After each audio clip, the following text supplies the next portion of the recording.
semua orang yang melakukan analisa terhadap kebijakan Presiden Trump bisa memahami bahwa Presiden Trump itu membuat kebijakan yang hanya akan menguntungkan dirinya. Kalau orang dianggap tidak mampu, seorang presiden tidak mampu melaksanakan tugasnya, maka dia bisa dipersilakan untuk keluar, kira-kira gitu. Bahkan sudah ada upaya impeachment terhadap Trump. Tombol nuklir ada di tangannya. Iceland, Gitu. Greenland ya. Iya, atau dia menyerang Greenland kan, dia mau ngambilnya Greenland. Lu Iceland yang kena, lu kata Iceland, gue salah apa gitu. Uangnya lari kemana? Iya. Jangan-jangan ke orang-orang yang selama ini terlibat dalam Epstein Files. Tuh. Kan kacau.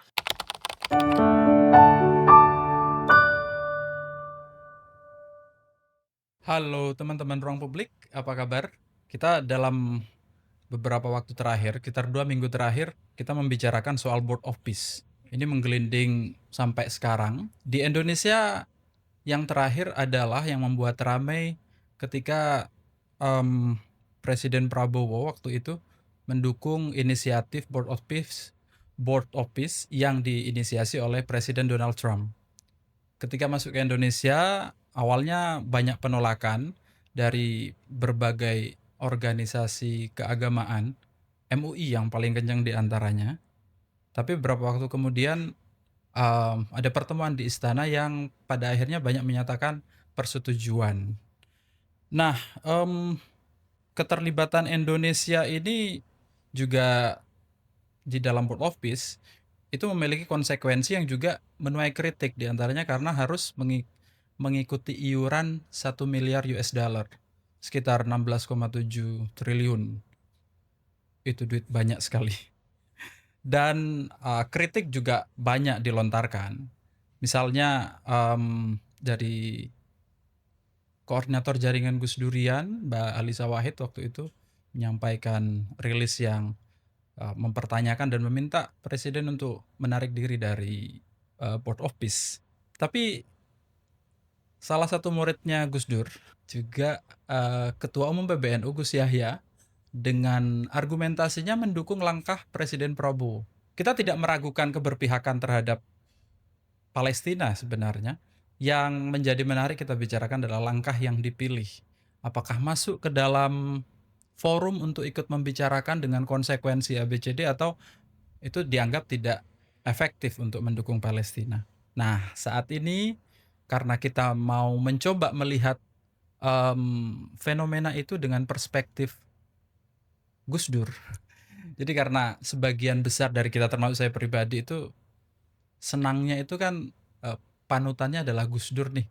Dan kalau ngelihat segala fenomena itu selalu membayangkan ini di posisi ini Gus Dur seperti apa ya sikapnya kira-kira gitu.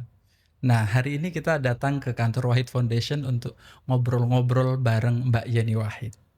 Halo Mbak, Assalamualaikum. Waalaikumsalam warahmatullahi wabarakatuh. Mbak, makasih sudah menerima kami. Mbak, kita mau ngomongin BOP nih. BOP, Board of Peace yang diinisiasi oleh Donald Trump di akhir Januari lalu ya. Dan Mbak Yeni kan bukan orang baru di dunia diplomasi ya. Backgroundnya adalah wartawan di Sydney dulu. Sydney Morning Herald. Lalu kemudian dampingi Gus Dur di era 2000-an kemana-mana. Terus akhirnya semenjak saat itu membawa Wahid kemana-mana menjadi pemain di isu perdamaian. Tapi di level diplomasi dunia sekarang juga ada inisiatif BOP. Saya mau nanya dulu nih Mbak. Pertama kali dengar di akhir Januari itu ada BOP nih, tanggapannya itu kayak apa Mbak? Ya begitu mendengar ini inisiatif Presiden Trump kan ya langsung ya gitu. Ya tidak antusias.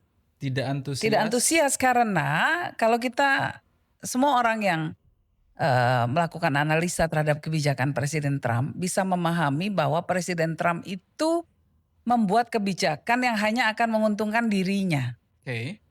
Seringkali banyak sekali kebijakan-kebijakannya itu yang menguntungkan diri dan kelompoknya saja. Bukan menguntungkan Amerika loh, nggak mesti menguntungkan Amerika, tapi menguntungkan diri dan kelompoknya. Nah, jadi BOP ini pun kita kemudian melihatnya dengan skeptis. Karena apa? Trump berkali-kali mengatakan bahwa dia ingin membangun Gaza sebagai sebuah Riviera gitu, Riviera. Jadi New Riviera. Jadi sebuah kota di pinggir pantai yang indah dengan bangunan-bangunan yang indah gitu kan. Jadi ini yang nanti akan buat turis dan lain sebagainya. Oke. Tapi jadi seolah-olah hanyalah sebuah proyek real estate saja. Dia tidak pernah mengatakan bagaimana ini dampaknya untuk para penduduk Gaza. Bagaimana kemudian ini akan bisa mengusung perdamaian di Palestina. Apakah kemudian Amerika akan mengakui keberadaan negara Palestina? Itu saja belum clear. Nah, bagaimana bisa membawa sebuah dewan perdamaian ketika untuk menengahi konflik di antara dua negara, Israel dan Palestina, ketika dia sendiri tidak mengakui keberadaan negara Palestina? Itu saja pertanyaan besar. Ya. Nah, yang kedua kemudian ini dilakukan di luar konteks PBB. Apapun, PBB adalah hasil kesepakatan seluruh negara di dunia setelah terjadinya Perang Dunia, bahwa untuk mencegah konflik besar terjadi lagi, supaya tidak terjadi lagi Perang Dunia, kita perlu ada kesepakatan, kita perlu ada sebuah forum besar di mana semua negara bisa bicara dan kepentingan-kepentingan itu bisa dinegosiasikan. Di mana nggak ada satu negara yang bisa menjadi hegemon atau negara yang menguasai, yang dominan ya di seluruh dunia, memaksakan kehendaknya saja. Semua kan melalui kerangka multilateral. Ya. Semua melalui kerangka PBB. Ini dilanggar semua oleh Presiden Trump. Tapi ngomong-ngomong soal PBB, inisiatif soal Gaza, Palestina two state solution itu kan sudah sangat lama dan faktanya juga nggak jalan. Artinya orang juga banyak sekali yang meragukan PBB. Ini inisiatif juga begitu lama tapi nggak jalan-jalan. Sepertinya ada inisiatif baru yang diperlukan. Terus keluarlah BOP ini yang di antaranya negara-negara Islam yang kontra terhadap Israel juga terlibat di dalamnya. Betul. Tapi sebentar dulu, kalau soal UN ya, saya setuju bahwa UN ini melempem. Ya. Tetapi di antara para aktor-aktor di UN ada loh tetap aktor-aktor yang hebat kayak Francesca, special rapporteur tentang Palestina, orang Italia yang sampai sekarang sangat gigih memperjuangkan Palestina, dan karena suaranya dia di dunia internasional membuat banyak negara-negara barat menjadi tersadar akan adanya genosida yang terjadi di Gaza. Jadi menurut saya tetap ada aktor-aktor dalam konteks UN, dalam konteks PBB yang sangat gigih berjuang untuk kepentingan Palestina. Nah, sekarang dia menjadi hero saya. Ya, saya sangat kagum sekali sama beliau karena apa? Diancam langsung sama Trump. Wow. Lalu kemudian masuk list orang-orang yang di daftar blacklistnya Trump, yang intinya dia itu sangat susah untuk bergerak sekarang, bahkan untuk bertransaksi. Karena kalau sudah masuk list ini, orang yang bertransaksi dengan dia dianggap juga melakukan kegiatan ilegal. Misalnya saya nggak bisa ngirim uang ke dia, gitu-gitu. Dia nggak bisa kirim uang ke anaknya, sampai kayak gitu. Saking ininya ya, saking Trump nggak suka sama dia. Ini orang Itali. Nah, jadi memang bahwa upaya-upaya yang terjadi kan selalu diveto oleh Amerika. Iya, kalau lihat PBB gitu ya. Nah tetapi oke lah kalau kemudian kita mengatakan PBB juga memang gak efektif. Oke, gak apa-apa, kita terima ya. Tapi di sisi lain apakah Board of Peace ini akan efektif juga? Saya melihatnya tidak. Karena ya tadi itu belum apa-apa udah sangat berat sebelah. Ya, karena di sini tidak pernah Palestina aja gak diundang. Di situ gak ada. Lah ini mau bicara kepentingannya warga Palestina, Palestinanya gak diajak duduk di situ. Gimana sih? Terus kemudian yang ada di sana kewenangan paling kuat itu di Presiden Trump, semuanya kewenangan ada di dia. Yang lainnya cuma sebagai figuran saja. Suka-suka dia mau diapain ya. Dia ngundang juga mantunya ya, Jared Kushner ya, seorang Yahudi dan punya kedekatan pribadi dengan Israel ya.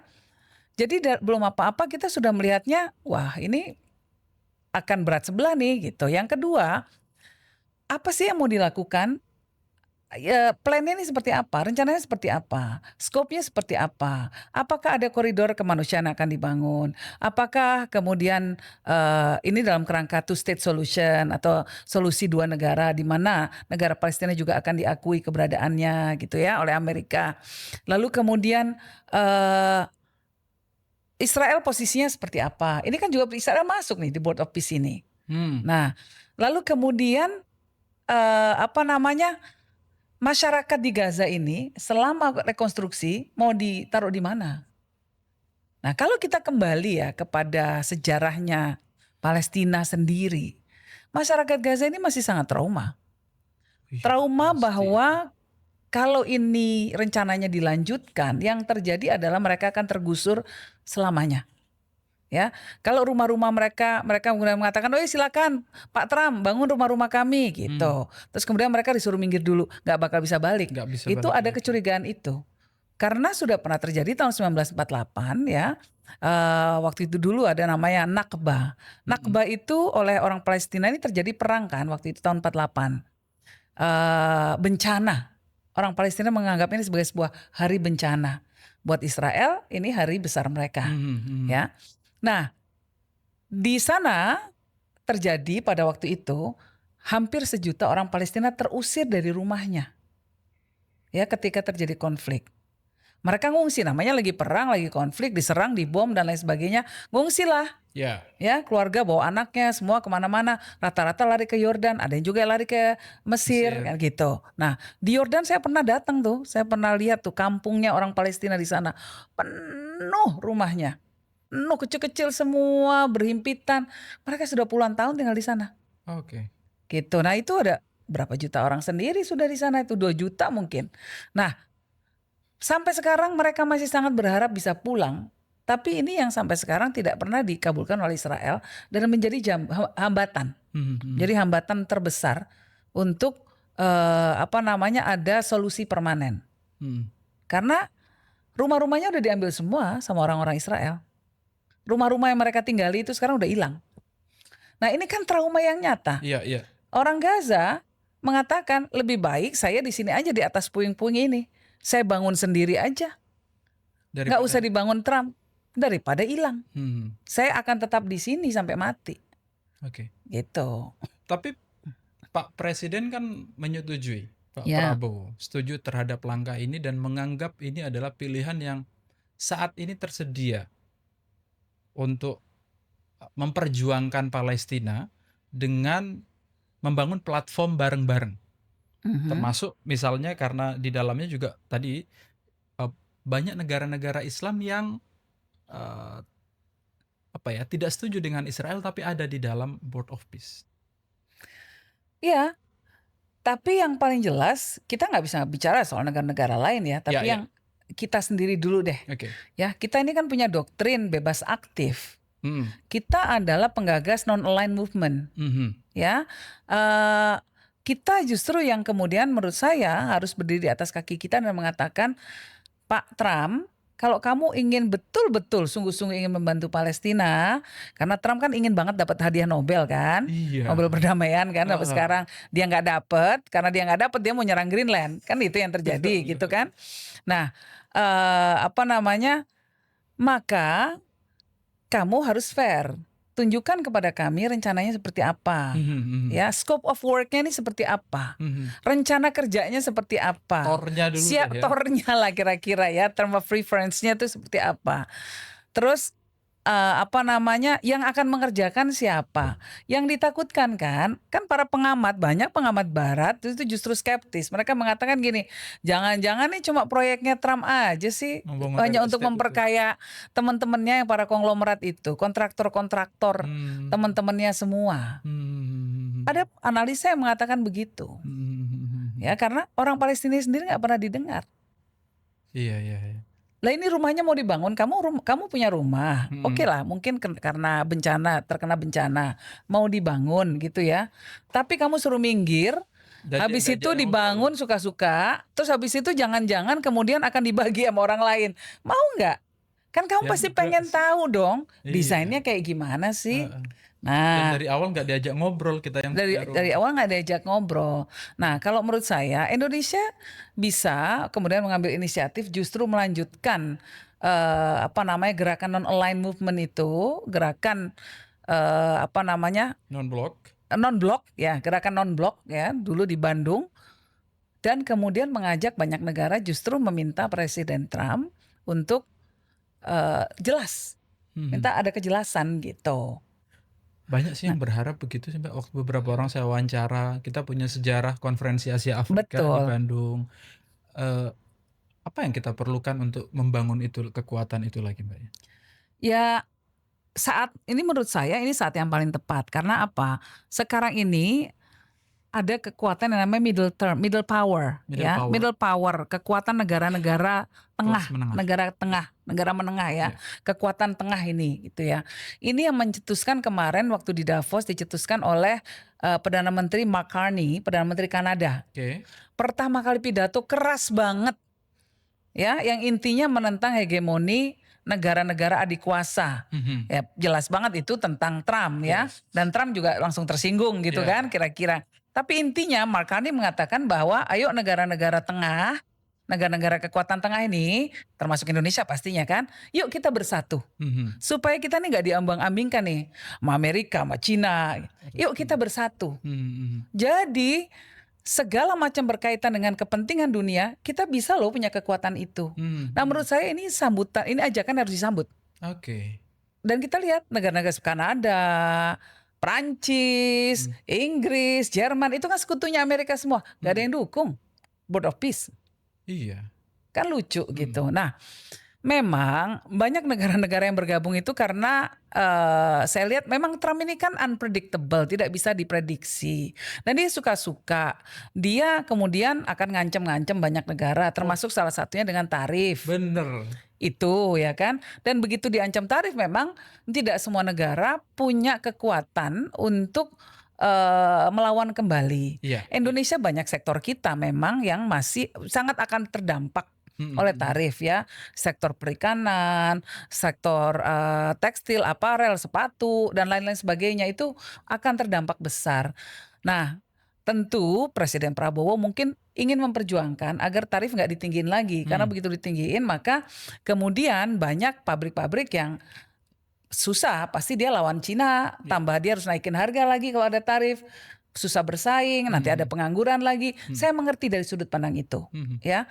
Tetapi saat ini justru saat kita untuk melakukan realiansi dengan banyak negara-negara lain, membangun kekuatan kita terutama di Asia Tenggara. Nah, dan juga dengan Cina, menurut saya, diakui. Senang apa nggak senang, Cina tetap adalah trading partner kita, ya, partner dagang terbesar untuk Indonesia. Cina dan Singapura. Senang nggak senang. Yang investasi di sini, yang bikin pabrik di sini masih banyak orang Cina. Ini aja, kuatkan lagi nih diplomasinya dan kuatkan lagi termsnya. Cara kita berbicara dengan Cina, oke, kamu tolong dong investasi di sini, bikin pabrik di sini supaya terjadi penyerapan tenaga kerja, tetapi harus orang Indonesia yang dipekerjakan. Tetapi dengan syarat-syarat ketentuan yang memang ditentukan oleh orang Indonesia, oleh pemerintah Indonesia. Nah, hal semacam itu yang harus kita lakukan gitu. Nah, kalau jadi saya mengerti ketakutan itu, tetapi kita ini bareng-bareng loh melawan Trump. Ya. Dan satu hal sih sebetulnya harus diingat bahwa Presiden Trump ini sendiri juga sedang terdesak di negaranya. Mungkin ada ketakutan, saya nggak tahu, mungkin ada yang membisiki presiden, aduh jangan sampai kita di Venezuela kan, itu kan, presidennya. Misalnya kayak begitu, mungkin nggak ada orang yang membisikkan gitu, mungkin saja kan, dan wajar saja para penasihat presiden kemudian memikirkan itu, kemungkinan itu, karena bisa saja ya kan memang. Tetapi kita juga harus melihat dalam politik luar negeri Amerika itu Indonesia di listnya di mana nih? Karena kalau Venezuela memang dari dulu udah di list paling atasnya Amerika. Musuhnya. Bukan musuh, mereka selalu ingin menguasai Venezuela. Karena Venezuela itu punya dia punya minyak paling besar. Cadangan minyak paling besar ada di Venezuela. Walaupun ada yang mengatakan minyaknya ini minyak yang kualitasnya rendah, kecampur lumpur, jadi untuk memproduksi itu mahal, ya. Makanya begitu Trump manggil perusahaan-perusahaan Enron dan segala macam dipanggil untuk kemudian memproduksi minyak di sana, mereka bilang mahalan bos. Pada mundur gitu kan. Nah, yang kedua, dia punya cadangan emas juga paling besar sedunia. Kemudian ada rare earth juga, gitu. Nah, tanah jarang ini yang jadi komoditas besar kan untuk teknologi, kebutuhan teknologi. Dan ini ada juga garis merahnya dengan kenapa Trump mau mengakuisisi Greenland Greenland. yang sekarang masih berada di bawah Denmark, Oh, ya kan? Greenland apa ya Mbak alasannya ya? Greenland itu karena memang dia secara strategis itu letaknya sangat strategis, ya, di Eropa, ya, bisa jadi pangkalan militer. Pertama, yang kedua, karena kan bisa menahan kalau ada misalnya mungkin mereka berpikir akan ada eskalasi dengan Rusia atau dengan Cina gitu kan, maka Greenland penting buat Amerika. Yang kedua, mineralnya banyak banget, minyaknya juga banyak, dan tanah jarangnya rare earth. Ini kebutuhan untuk teknologi ke depan, ya sekarang pun sudah gitu. Rare earth terbesar itu kan masih ada sekarang di Cina, ya diakumulasi oleh Cina dan Australia. Gitu. Nah, tapi Greenland potensinya juga sangat besar. Nah, Greenland itu juga di Denmark memang bukan bagian langsung, dia kayak koloni gitulah dari zaman dulu. Iya. Dan orang Greenland sendiri memandang orang Denmark sebagai orang yang penjajah, kira-kira gitulah. Jadi ada perasaan itu. Cuma Trump salah kalkulasinya. Karena walaupun orang Greenland itu mungkin nggak suka sama orang Denmark awalnya gitu ya. Tapi sekarang jadi akur. Jadi saya pernah lihat ada lucu konten itu orang Greenland sama orang Denmark bilang Presiden Trump memang berhak untuk mendapatkan hadiah Nobel perdamaian karena berhasil menyatukan kami berdua gitu ya, antara Greenland dan Denmark itu kira-kira. Nah, orang Greenland sendiri hampir 90%, cuma 6% yang setuju gabung sama Amerika. Cuma 6%. 6%. Dan Trump kan bilang, oke, kalau nggak bisa saya pakai militer, saya beli aja tanahnya. Gila. Gitu kan Trump bilang begitu kan. Nggak bisa juga karena di sana itu aturannya tanah itu dimiliki secara kolektif. Bukan individu-individu. Jadi mau dijual juga susah. Gitu. Nah, selain itu Greenland itu untuk urusan-urusan luar negeri, urusan pertahanan dan lain sebagainya, itu yang punya hak adalah Denmark. Nah, ini situasi dunia itu makin gimana ya? Makin mendebarkan, makin seru dengan keberadaan Trump. Dan dia kayaknya menurut saya yang saya lihat dari luar ini kayaknya solid banget posisinya di Amerika. Apa sesolid itu atau memang ada di dalam sebenarnya nggak sekuat-kuat itu? Oh, justru tidak solid sekarang. Karena banyak sekali Republicans yang sekarang mulai berani terang-terangan menentang Trump. Bahkan gerakan MAGA Make America Great Again, itu kan kelompok pendukung Trump yang paling utama. Itu mulai pecah juga. Ada banyak komentator publik berpengaruh ya, yang dulunya pendukung Trump sangat kuat, wah itu sekarang udah pecah kongsi. Lalu belum lagi anggota Kongresnya sendiri Republikan. Bahkan sudah ada upaya impeachment terhadap Trump. Jadi dia bisa nggak sampai election nanti? Menurut saya sih bulan Juli kita lihat aja apa yang akan terjadi pada Trump. Apa bulan Juli ada kosmik apa lagi? Enggak. Ya lihat aja. Tapi bahwa sekarang itu sudah mulai ada bisik-bisik di antara para anggota Kongres untuk melakukan apa yang namanya 25th Amendment. Jadi 25th Amendment itu pasal ke-25. Pasal 25 itu menyatakan bahwa kalau orang dianggap tidak mampu, seorang presiden tidak mampu melaksanakan tugasnya, maka dia bisa dipersilakan untuk keluar, kira-kira gitu. Nah, itu mulai bisik-bisik di Kongres ini sekarang, gitu. Karena dianggap tingkah lakunya sudah makin tidak terkendali, makin aneh.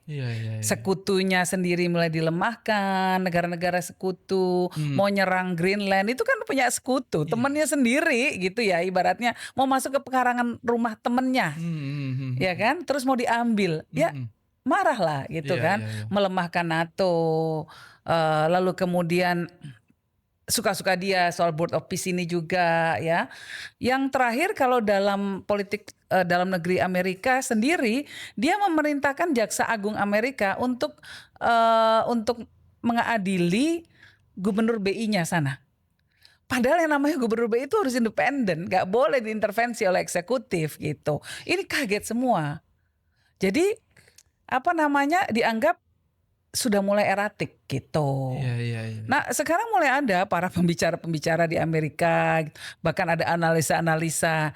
Ini kayaknya nggak lama. Karena apa? Kondisi kesehatannya juga. Trump kan juga usianya juga sudah senior. Iya. Lalu dengan riwayat sakitnya, ya stroke lah, Alzheimer lah kemungkinan besar juga. Lalu ada tanda-tanda macam-macam lah. Alzheimer.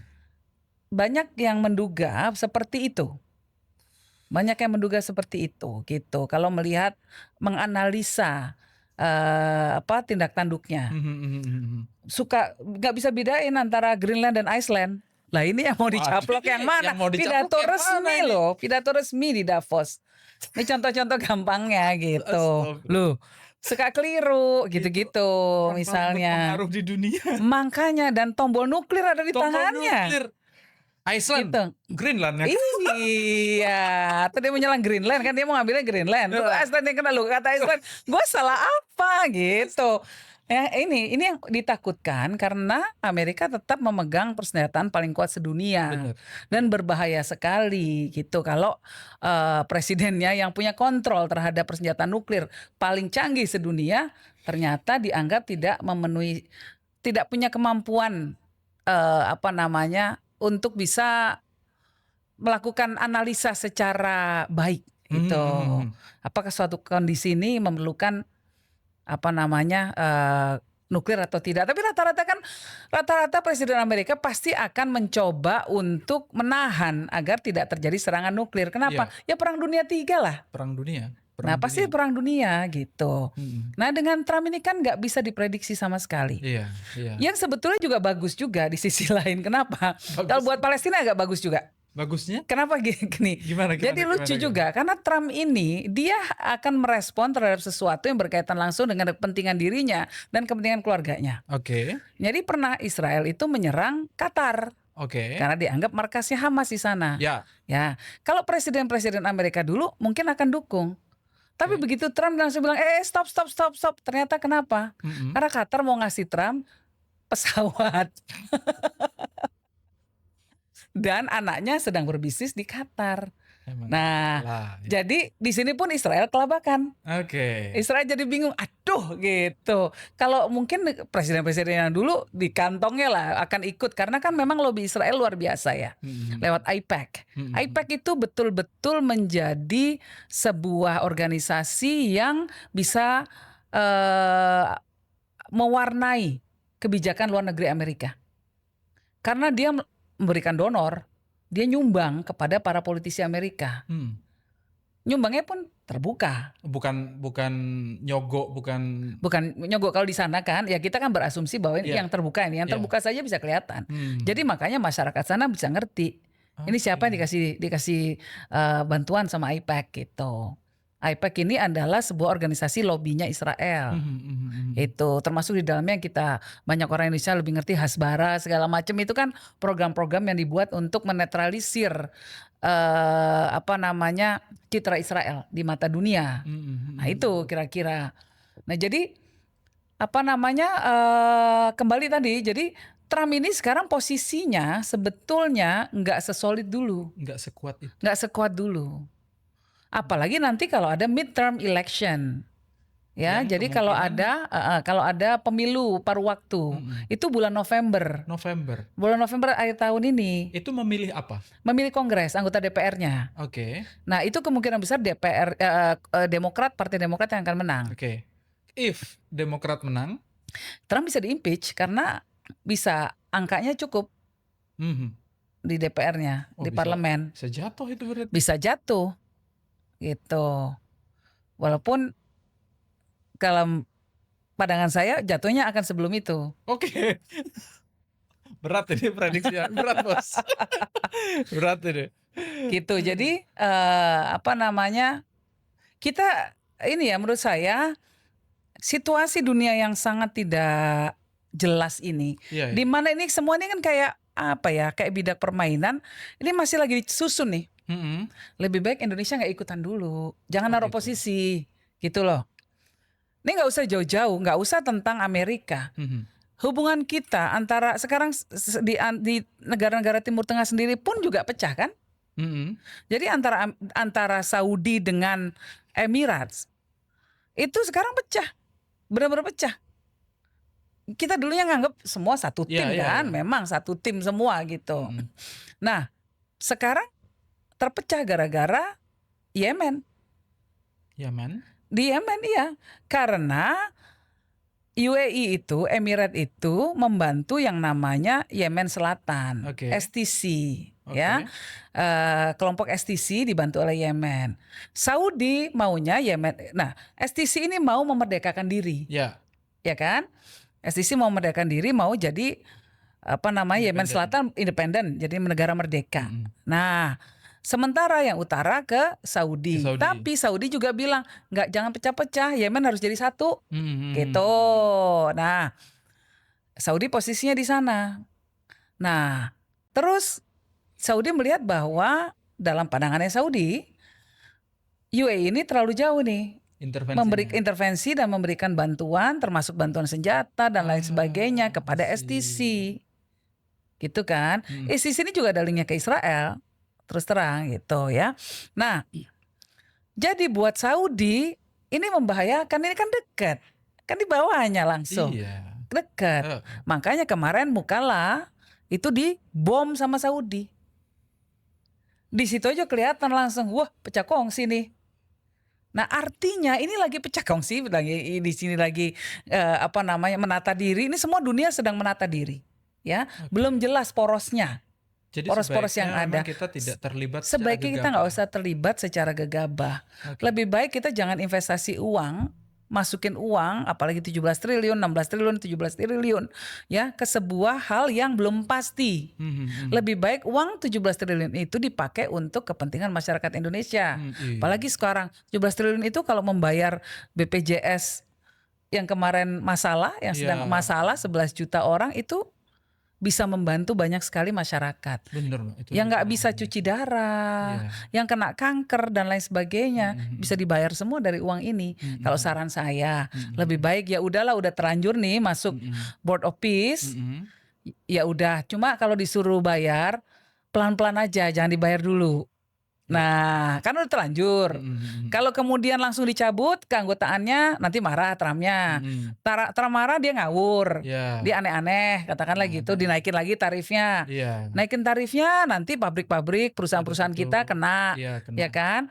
Nah, daripada ada risiko seperti itu, ya udah, Trump pembayarannya aja diperlambat sampai kemudian kita lihat politik Amerikanya Juli atau November itu. Jangan terlalu cepat. Uangnya tahan dulu aja lah di Indonesia. Tiba-tiba bayar 17 triliun. Loh, kok nggak jadi? Nggak jadi, apalagi kemudian uangnya lari kemana? Jangan-jangan ke orang-orang yang selama ini terlibat dalam Epstein Files. Kan kacau. Loh, kita seneng nggak seneng, kita melihat ya, begitu makin terkuak data-datanya, kita lihat bahwa hampir semua, bukan hampir semua, banyak sekali pemain-pemain dunia, pengambil-pengambil keputusan, pebisnis raksasa dunia yang mengendalikan kehidupan kita, itu semuanya ada kaitannya dengan Epstein. Dan Epstein sendiri dan kroni-kroninya banyak ya di sekelilingnya memang dekat sama Israel.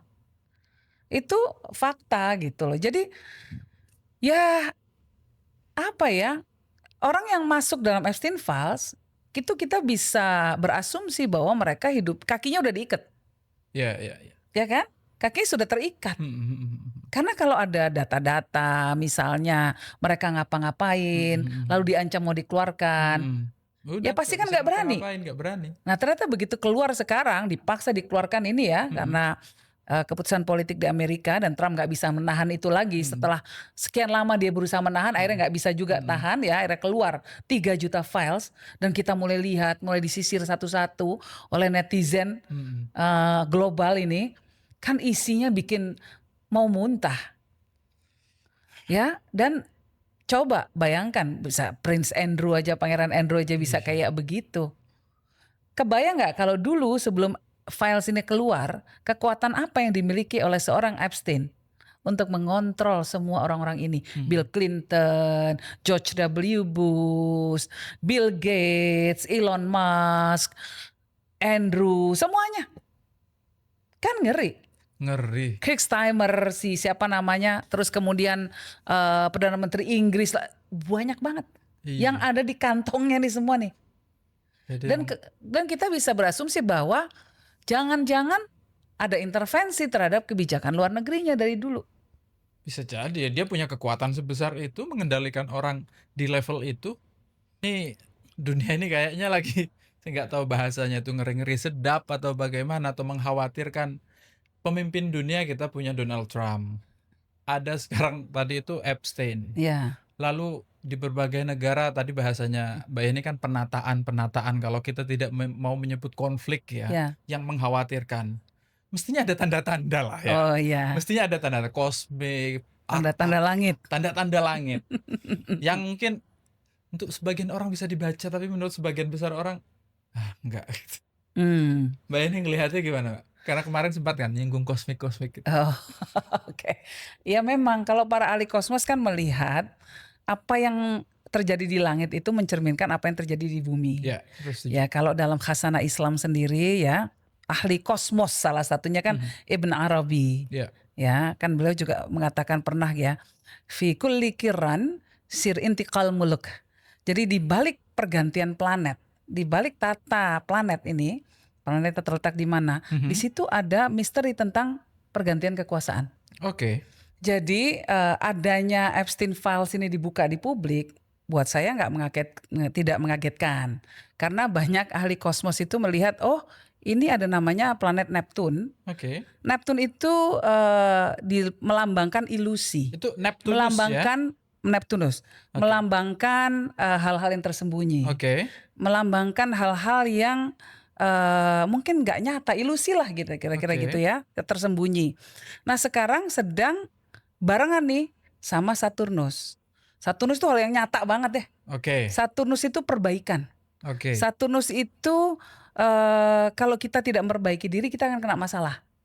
Misalnya gini deh, ketika Saturnus sedang lemah, kita bisa suka-suka kita dalam gaya hidup. Begadang, makan suka-suka, ngerokok, minum, party, apa segala macam. Bahkan ada yang narkoba segala macam ya. Yang nggak sehat semuanya lah gaya hidup gitu ya. Ketika Saturnusnya sedang lemah, maka nggak masalah. Nggak masalah, ya udah kita masih tetap bisa begitu. Begitu Saturnusnya sedang kuat, kalau kita tidak mengubah gaya hidup, masuk rumah sakit. Kira-kira begitu. Ini dalam kehidupan pribadi. Kalau dalam kehidupan berbangsa, selama ini bangsa kita ada masalah macam-macam. Gak kita perbaiki juga.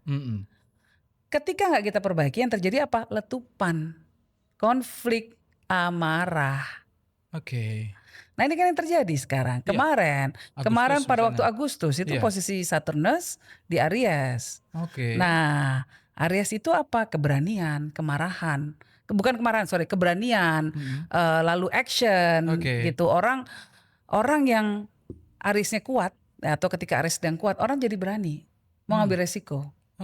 Gitu. Nah ketika Saturn ada di Aries, tadinya mungkin hanya marah-marah aja ya, tapi begitu masuk Aries langsung ambil aksi. Yang terjadi apa? Demo gede-gedean. Iya. Nah ini akan terjadi lagi, Pak Rojali. Akan terjadi lagi. Jadi hati-hati kita semua. Ya Saturn akan masuk ke Aries lagi. Bulan Februari ini. Iya, jadi ya kita harus siap-siap. Akan ada mungkin ledakan-ledakan. Ya orang sekarang kalau marah bukan cuma di batin, tapi bisa betul-betul adu jotos. Kemarin gitu. Ada gejolak IHSG itu Direktur BEI-nya turun. Ya. OJK-nya turun. Betul. Pejabat-pejabat penting lainnya urusan ekonomi, keuangan itu turun. Itu karena faktor Saturnus. Karena apa? Saturn itu meminta kita memperbaiki diri kita. Nah selama ini yang namanya bursa efek, yang namanya saham-saham kita, ini kan dilihat banyak aneh-anehnya, banyak gorengan-gorengannya. Makanya Morgan Stanley Capital Investment itu MSCI kemudian minta agar ada transparansi, lalu kemudian free float atau saham yang bisa diperdagangkan itu ditambah lagi porsinya. Kenapa? Supaya nggak gampang goreng-gorengan. Betul. Kebayang kalau misalnya porsi yang yang boleh dijual. diperdagangkan dijual cuma dikit. Misalnya kita punya air putih nih satu ya. Yang mau air putih ini 9 orang. Ya rebutan. Rebutan harganya naik dong. Nah, itulah yang terjadi selama ini, perusahaan hanya ngasih sedikit. Yang boleh dijual di pasar modal, ya kan? Nah, yang terjadi harga naik. Tapi kan dilihat ini tidak natural. Banyak bukan yang terjadi karena pasar, bukan terjadi karena pasar yang sehat. Tapi kalau yang minumnya ini banyak, kan kita nggak rebutan. Oh banyak. Jadi kemudian kenaikan harga terjadi memang karena fundamental perusahaannya itu memang bagus. Kinerja perusahaannya memang bagus. Nah, ini sudah beberapa lama nggak dikoreksi-koreksi juga. Sudah dikasih peringatan sejak bulan Desember kalau nggak salah. November kalau nggak salah. Nggak dilakukan juga upaya. Sehingga kemudian dipaksa akhirnya oleh alam untuk mengkoreksi diri. Dipaksa gitu karena saham anjlok. Gitu. Habislah retail ini. Sekarang sudah bagus dalam artian bahwa sekarang langsung ya pasar modal Indonesia dikoreksi caranya. Ya, artinya bukan sekarang sudah bagus karena sudah ada pembenahan sistem. Ya. Jadi free float itu ditambah lagi jadi 15%. Lalu kemudian sudah ada komitmen dari untuk memperbaiki itu. Untuk memperbaiki semua, termasuk kalau ada yang goreng-goreng saham akan ditindak tegas. Ini contoh-contohnya. Ini bagus semua. Semoga dengan adanya ini, pembenahan ini, maka akan tercipta sistem yang lebih transparan. Nah, ini pengaruh dari Saturnus. Gitu.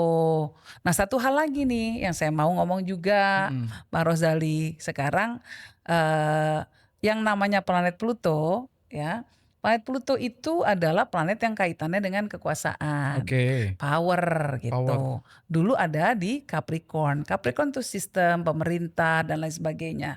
Waktu zaman Pak Jokowi itu masih di Capricorn. Maka orientasi kekuasaannya atau letak kekuasaan ada di mana? Di pemerintah. Makanya waktu itu Pak Jokowi sangat dominan, sangat kuat ya. Sekarang udah shifting, udah ganti, pindah ke Aquarius. Ini rakyat, kepentingan bersama. Gitu. Nah, jadi sekarang jadi pejabat nggak gampang. Jadi pejabat itu akan sangat dilihat oleh rakyat. Kalau dianggap tidak berjuang untuk kepentingan masyarakat, maka bisa didemo, bisa dihujat di sosial media. Sekarang pakai kaca pembesar ini masyarakat melihatnya, gitu. Jadi memang nggak gampang, nggak mudah jadi pejabat sekarang. Harus betul-betul mendengarkan suara hati masyarakat. Nah, kalau aneh-aneh, sudah netizen akan bergerak kira-kira begitu. Nah, ini jadi ini kita membahas ini bukan karena ini sama sekali bukan klinik ya. Bukan. Tapi ini pengingat kita semua. Dan ini pengaruh ke seluruh dunia. Begitu Trump mau memaksakan kekuasaannya, dia akan terkoreksi nanti. Gitu. Jadi dibaca dari langitnya begitu. Kalau dibaca dari langitnya kira-kira akan begitu. Bener apa enggaknya ya nggak tahu. Kita kan hanya menebak-nebak. Tapi tebakan itu beberapa kali bener. Yang konten pertama kayaknya bicara kosmik itu kan sebelum Agustus kayaknya. Lalu kemudian wah ini meledak. Terus yang off air yang kita ngobrol itu kan soal akhir tahun. Kan ada bencana. Enggak lah, nanti saya dibilang tukang ramal. Enggak. Malah banyak datang ke sini.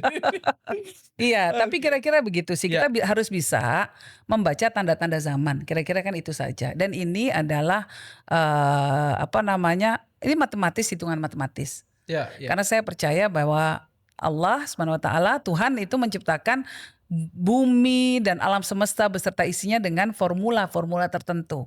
Dasarnya namanya formula pasti matematis. Cuma kemampuan kita, otak kita nggak cukup untuk bisa menganalisa ini semua. Karena kita bukan superkomputer. Kan gitu. RAM-nya terbatas kalau kita gitu. Tapi ada orang-orang yang punya karomah. Kemudian bisa melakukan analisa. Tapi ini bisa juga dipelajari. Ini ilmu-ilmu semacam ini gitu. Kalau mau belajar, namanya ilmu. Ya ilmu ada belajar. Polanya lah. Ada polanya. Nah, kalau Indonesia udah kenal kok sebetulnya kayak gini nih. Namanya primbon. Tradisi kita kan ada tirakatnya, ada riadohnya. Hari-hari tertentu kan? Riyadhah itu hari-hari tertentu. Dalam Islam juga sama. Kenapa bulan Rajab, bulan Sya'ban kita disuruh puasa misalnya, disuruh memperbanyak baca sholawat. Karena bulan Sya'ban itu adalah bulannya Rasulullah, ya. Bulan Rajab bulannya Allah kan gitu. Bulan Ramadan bulannya umat. Nah, kira-kira gitu. Nah, waktu bulan Sya'ban ya karena ini bulan Rasulullah, ya kita banyaklah bersolawat kepada Rasulullah supaya kita bisa mendapatkan syafaat dari beliau nanti gitu. Kan kira-kira begitu. Ini kan namanya udah angka. Sya'ban ini bulan ke berapa gitu kan, kira-kira angka lagi gitu. Iya. Nah, jadi semua hal itu begitu. Ya. Jadi bukan lagi-lagi ini bukan klinik, bukan apapun gitu ya. klinik. Dan hampir semua peradaban tua punya. Betul. Punya. Orang Jawa mau pindah rumah lihat dulu. Ya, Kita mau pindahan Neptunya tempat kerja, kapan? iya. Kalau mau nikah wetonnya. Wetonnya apa, cocok nggak gitu. Nah, itu kan dilihat karakternya kan mungkin. Iya. Oh, ini orang ini Nah, keras. sebenarnya kan itu ilmu statistik. Orang yang lahir statistik. sekian-sekian kalau dijumlah kira-kira berapa puluh ribu orang, kok tipikalnya begini. Nah, Betul. statistically itu gitu kan. Tetapi kamu lahir ya, tapi tidak ada satu orang pun yang sama, Rozali. Apanya? Komposisinya nih. Komposisinya ini codingnya ini beda semua. Codingnya. Setiap coding setiap manusia itu pasti berbeda. Kenapa? Karena kamu pasti berbeda lahirnya. Kalau misalnya tanggalnya sama, tahunnya sama, ininya sama, jamnya sama, detiknya pasti beda. Ya. Ya kan? Kembar aja detiknya beda. Iya betul. Walaupun tempatnya sama dan lain sebagainya, tetapi begitu detiknya beda, planetnya beda, instalannya beda, codingnya beda, tempatnya dia itu beda gitu. Dalam konstelasi alam semesta ini, jadi pasti berbeda. Jadi 8 miliar manusia di dunia ini diciptakan oleh Tuhan, semuanya nggak ada yang sama. Wah, ini berat sekali ya obrolan kita ini. Nggak usah jauh-jauh, kembar Siam, semua sama, mau keritingnya sama, matanya sama, kulitnya sama, tetap ada perbedaannya. Apa nih perbedaannya? Sidik jarinya pasti beda. Oh iya, sidik jarinya. Nah, penampang retina matanya pasti beda. Jadi hal-hal yang kabarnya supranatural, yang sifatnya kosmos, masih disebut supranatural karena kita belum mampu untuk menganalisa, belum mampu untuk membacanya. Kita nggak bisa baca codingnya nih, gitu. Ya, karena Tuhan luar biasa sekali menciptakan. Di dunia diciptakan berapa hari dan lain sebagainya, itu semua angka semua. Kamu DNA kamu berapa juta selnya seperti ini, angka semua. Bintang di langit berapa juta, berapa miliar, angka semua. Dan itu ada keterkaitan, ada cerminan itu Ada tadi. cerminan. Ada cerminan. Yang sayangnya dunia modern makin tidak menyukai atau tidak dekat dengan ilmu-ilmu itu untuk membaca cerminan. Belum mampu. Quantum physics ini kan namanya. Quantum fisika. Quantum fisika. Bahkan fenomena-fenomena supranatural gitu kan. Ada yang namanya out of body experience, bagaimana seseorang seolah-olah mati suri tapi jiwanya bisa melayang-layang. Ini sekarang sudah mulai diobservasi di banyak dunia di barat. Cuma belum terbuka. Bahkan fenomena tentang alien. Ya. Jadi kita nggak tahu. Tapi kalau logika saya, segini banyaknya galaksi, segini banyaknya tata surya, segini banyaknya planet di seluruh dunia, bintang, mosok kita cuma satu-satunya makhluk hidup, makhluk yang ada. Iya, saya juga sering nanya-nanya gitu. Masa nggak punya tetangga? Masa nggak punya tetangga di mana? Jauh dikit lah dari Mars gitu ya. Cuma kita belum nyampe. Karena itu dimensi yang beda sama kita. Kita nggak bisa nembus dimensi ruang dan waktunya. Tuhan karena kan, pakai cahaya kan. Ada lapis ketujuh. Ya jangan-jangan kita cuma bisanya lapis satu aja, belum pernah kemana-mana. Dan lapis pertama itu udah, jangan-jangan Bima Sakti masih di dalam lapis pertama gitu, belum kemana-mana juga. Bisa jadi.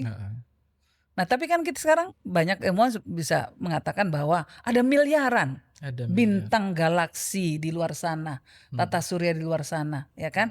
Dan itu tercermin juga dengan jumlah sel yang ada di tubuh manusia. Itu juga sama jumlahnya. miliaran, Sebanyak itu. sebanyak itu. Jadi kita ini cerminan, makanya orang Jawa bilang alam kecil alam Oh besar. iya. Ya itu semua. Jadi orang zaman dulu mungkin nggak punya komputer, tapi batinnya itu tajam. Makanya bisa menangkap banyak hal. Sinyal itu. Sinyal-sinyal ilahiyah gitu, Hmm. sinyal-sinyal langit. Nah, kita ini sekarang pakainya komputer kan, beda. Perlu alat bantu lebih Perlu alat banyak kayak. bantu. Heeh. Oke. Ini banyak banget obrolan kita ya. Iya, udah cukup lah. Tapi satu hal Mbak, tadi kan ada suggest ya kalau buat negara, pemerintah saat ini di tengah-tengah ketidakpastian global, dunia setengah mengatur dirinya masing-masing, peperangan, ada ancaman dan macam-macam lah ya. Tadi suggestnya terhadap negara wait and see dulu deh, jangan terlalu gegabah mengambil Betul. keputusan. Kalau buat individu-individu nih Mbak, di tengah tadi susunan bintangnya begitu, what should we do? Sebelum ke individu, ke ormas dulu deh. Oke, ormas dulu masuk. Ormas tolong dengarkan umatnya. Ya, ormas harus berpihak pada masyarakat. Karena pada titik ini, secara kosmos, ini power adanya di masyarakat. Dengarkan suara hati mereka, jangan tinggalkan mereka. Itu aja pesan saya. Oke, jelas alamatnya. Semua ormas. Semua ormas. Ini semua ormas. Iya. Loh, Kita yang sampaikan ke setuju semua board ormas. office siapa aja? Siap. Yang setuju NU, board Muhammadiyah, office. MUI, ini yang besar-besar nih semuanya setuju Besar-besar. semua. Setuju semuanya. Ya kan? Loh Betul. gimana? Ini katanya paling aktif demo untuk Palestina. Tapi ternyata kok ikut menyetujui sebuah hal yang kita pikir nggak akan efektif. Saya rasa secara hati nurani pun pasti sadar. Iya. Nah, jadi ya, Oke. ya kita mau bicara apa gitu ya. Kita hanya bisa mengingatkan.